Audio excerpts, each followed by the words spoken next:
For me, being Cherokee, it's about our traditions and our ways and all our songs, our language. We have programs that can help our youth to better educate themselves and help us more out there in the world on our own. When we have to go on our own and do stuff, we'll have a better knowledge of that and more choices to take and for a better life. I'd have to say my grandpa.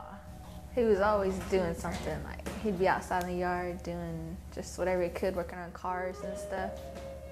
And then he went blind, and then he was still outside.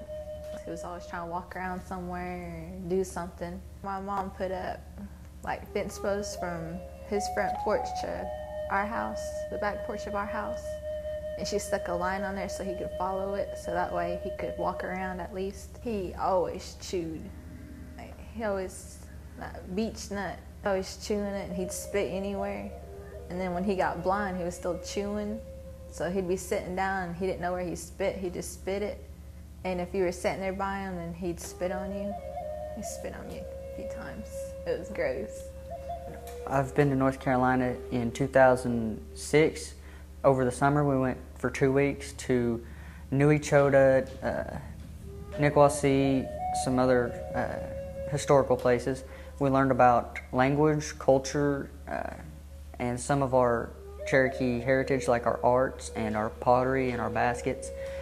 And the second year, I was lucky enough to get to go again, along with a bunch of the first year people. And we went to pretty much the same places, but we learned more than we did the year before because we had already learned some of the first stuff, and then they added some stuff that we hadn't learned the first year, so we were able to learn more about some of our heritage from the year before. I would have to say my brother Daniel. He's going to be 19 this year, and he's in the United States Marine Corps. He joined last year and went through boot camp for 6 weeks, a little bit of June, July, and some of August. And right now he's stationed in Yuma, Arizona, and he's going to Iraq in the end of July. And I've always looked up to Daniel because he's my big brother, and he's always been there to joke around or hang out or just be there for me if I needed him. It's funny because they say me and him act alike, and whenever I was little, we were always arguing and fighting. We could not get along at all. And today it's just like he's one of my biggest role models, and he's my biggest hero. It means that I have a religion that I really like, and I have a culture that I like, and that I can be friends with people who I have the same culture as me. That would be my dad. He's my best friend. He always is there for me.